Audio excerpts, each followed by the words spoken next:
Welcome to the free Medisoft training session, version 19 ICD10 setup. Hi, my name is Janice Humphreys, and if you're interested in anything related to medical billing, please visit our website at medicalbillingguide.com. Okay, this video will show you how to add ICD10 codes using the mapping tool and set your diagnosis codes by carrier, enter charges and look up ICD10 codes, use the Claim Manager tool to capture diagnosis code errors, and we'll take a look at the new CMS 1500 form. So, reminder of upcoming deadlines: the new CMS 1500 form must be used by April 1st, 2014, and the ICD-10 diagnosis codes by October 1st of 2014. So, for a better view of the following software demonstration, be sure to click on the full screen button here. I've opened the Medisoft sample data, and before we get started on the ICD-10 setup, I want to show you two help features. If you click on Help and Medisoft Help, the first thing you'll see is what's new in version 19. This tells you all about ICD-10 setup and the new claim form.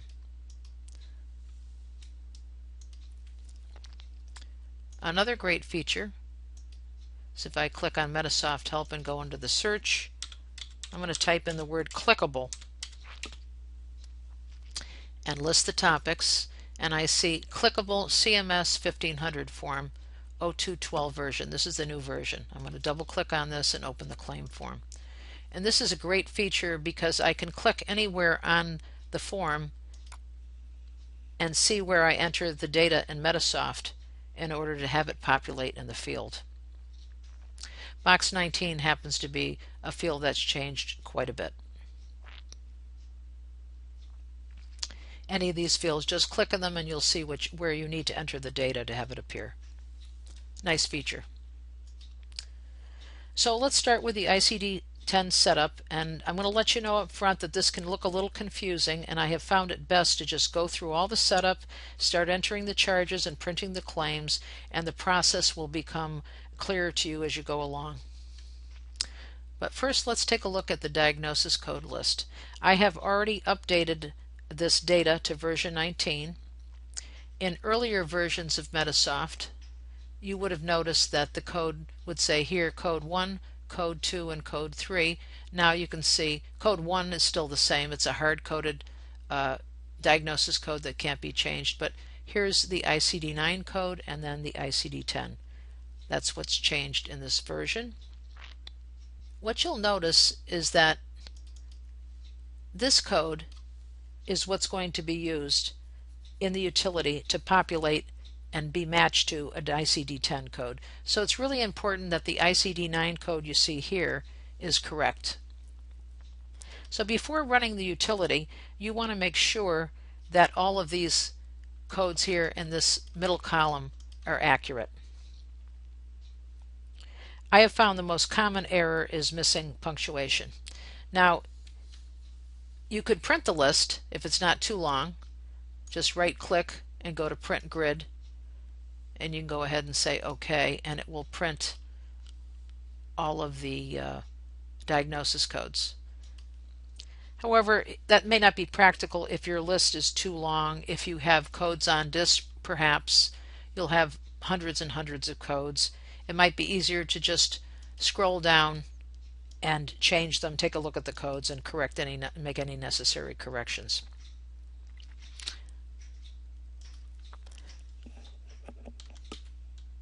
I'm going to use this code here just to give you an example. Here's this injury to the toe. You notice 959 point, there's no point in here, so it's 9597. I'm going to open up the code. I'm just going to click here, add the decimal point, and save it. Now when the mapping tool is run, it will correctly choose this ICD-9 code and create the ICD-10. So now let's run the mapping tool. We'll go to Tools, Services, Create ICD-10 Mappings. I'm going to choose this tab here, Now, in the sample company, I don't have a lot of codes. You may have hundreds of codes. You don't have to choose them all. You can pick the ones you want. You can select them all here. You notice when I see the check mark, it's adding in the new code, the ICD-10, the corresponding code. You can go through your list and just select the ones that are applicable to your specialty, if you like. I'm just going to create them all.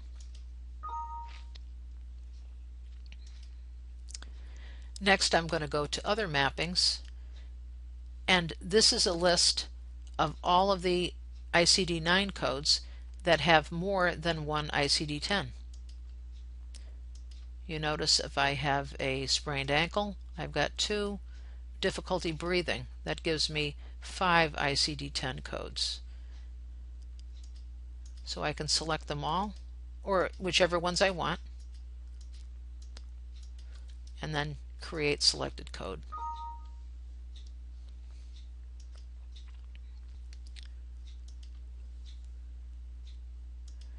I also have this check for updates. This will go online and get any updated ICD-10 codes. Now let's go back and look at the list. I'm going to switch this back to code. These are my original codes here. I'm going to scroll down.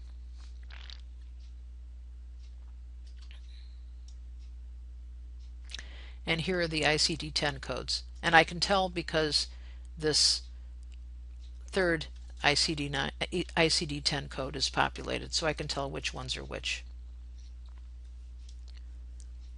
I can also filter.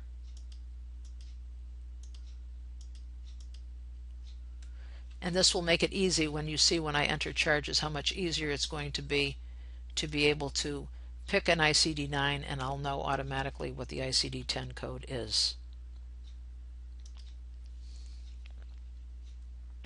The easiest way to transition to ICD-10 and to avoid confusion is to start using the new codes in all your transactions right away. But by now you might be saying, hey, wait a minute, not all carriers are accepting ICD-10 yet. In fact, some workers' comp carriers may not even transition to ICD-10 at all. And Medisoft handles that by using a pointer. In the insurance carrier, I'll just open up Cigna. You'll see over here, I can choose which code to use. Either code 1, code 2, or code 3. This always existed in Medisoft, but most people never paid any attention to it because it was not needed. So this has been set to ICD-9. So what that means is that I can enter an ICD-10 code in my transaction, but if Cigna is not ready yet to accept ICD-10s, I can just set it to ICD-9.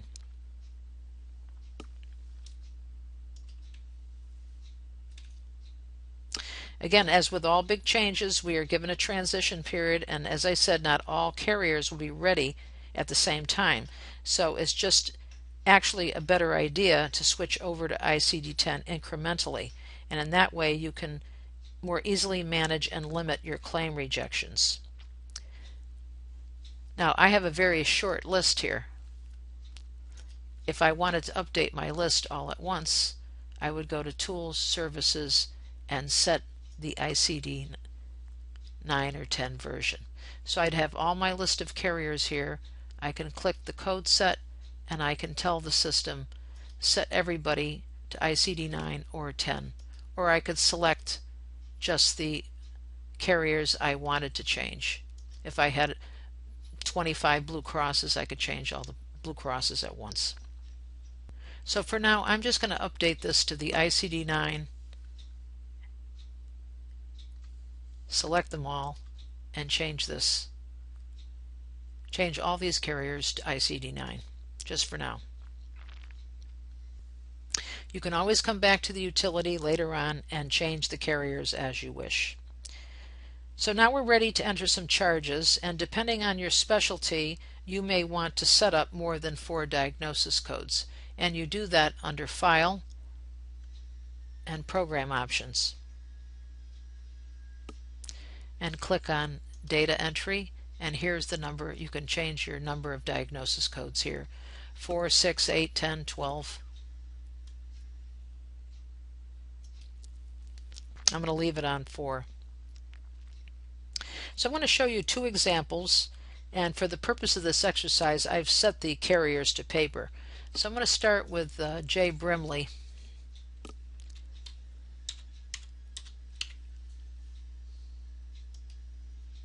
Now you notice he has Cigna. I'm going to go back and look at the carrier list again, and you see for Cigna it's set to ICD-9. So if I put an ICD-10 code, if I enter ICD-10 codes in my transactions, the ICD-9 codes will still show up on the claim. Before I enter this office visit, I just want to look at the case. And there are a lot of practices that enter their diagnosis codes here because they don't change much. And then if they do change, they simply add a new case. And if that's your situation, you would want to switch these over to ICD-10 codes in the case. You just want to go to each case and change them over to the ICD-10. I'm not going to do that here, but I am going to take the code out. Having the codes in here, if you change them in the grid, will cause your claims to split. So I don't tend to enter in diagnosis codes in the case. So I'm going to enter in a new charge. I'm just going to enter in an office visit, and I'm just going to pick any diagnosis codes. I'm not going to, they're not going to make any sense. That's not what this training is about. We're just trying to show you how to set it up in Medisoft. So I used a 737.30 before, so I'm going to hit F6 to search, and I'm going to put in 737.30. And you'll see the ICD-9 shows up and the ICD-10. So I'm going to choose the ICD-10, search for something else. I'll just pick anything. Again, I can tell which ones are the ICD-10s because of the column here. So I'll just pick this one here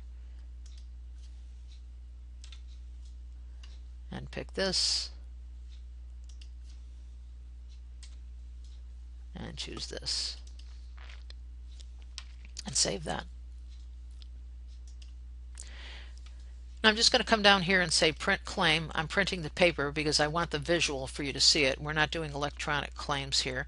And I'm going to choose the new claim form. It's probably a good idea for you to order the new forms for the deadline of April 1st, 2014. So I'm just going to preview this.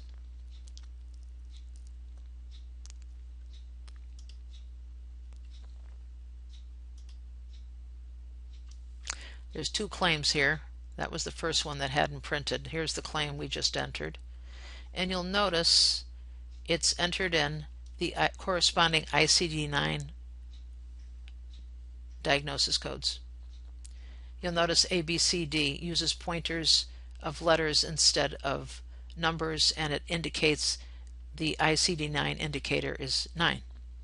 So although we entered in ICD-10 diagnosis codes, what we're seeing are ICD-9 codes on the claim because we indicated for Cigna that we would use ICD-9. Now let's look at Susie Jones in our next example.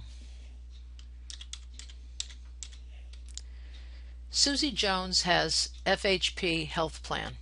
Now if you recall, we set all carriers to ICD-9. For this example, I'm going to go back and change that carrier to ICD-10. Here it is, FHP health plan. Open that up. Come over here.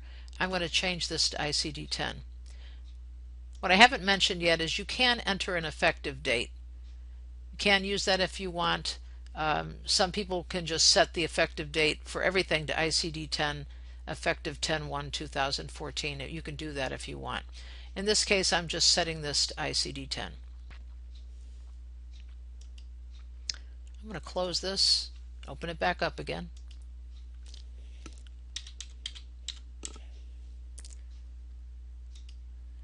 Now you'll notice that since I've changed this to ICD-10, this particular insurance, the previous claims that were sent way back in 2009 now have red in the diagnosis codes because these are simply a code with just an ICD-9 and no ICD-10 corresponding.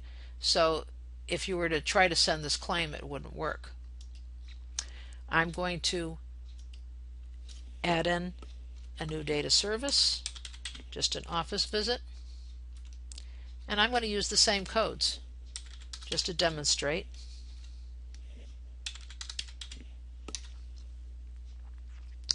And save this, and it's giving me a warning. The diagnosis code set mapped for your primary insurance is missing the following codes. Any claims created without the diagnosis code will be rejected by the insurance company. Do I want to save it? And I'll say yes. And I'm even going to go as far as to say I want to create the claim.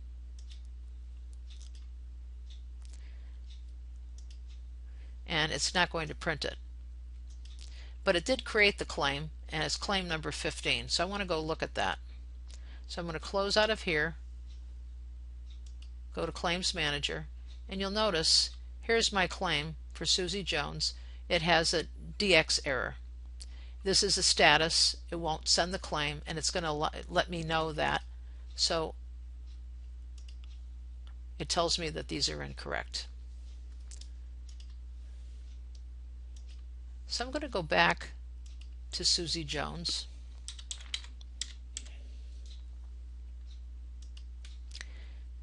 And here's this data service. I'm going to hit the F6 to search, type in the diagnosis code, and I'm going to choose the ICD-10 instead. You notice how the red goes away. I'll do the same thing with this one.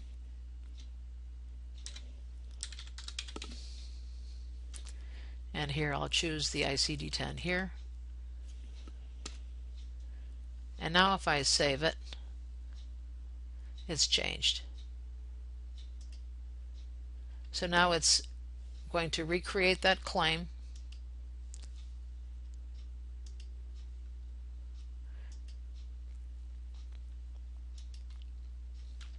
And now when I look at the claim, the new claim form, it has the ICD-10 codes on it, and it has a 0 here representing that it's ICD-10 with the pointers A and B. I could have 12 diagnosis codes here if I wanted to, but here what we have, this just reflects these two.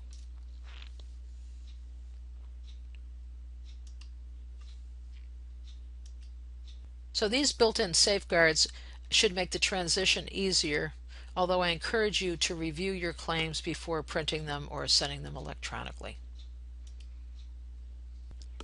The changes to the new claim form are significant, and they may affect how you send your electronic claims.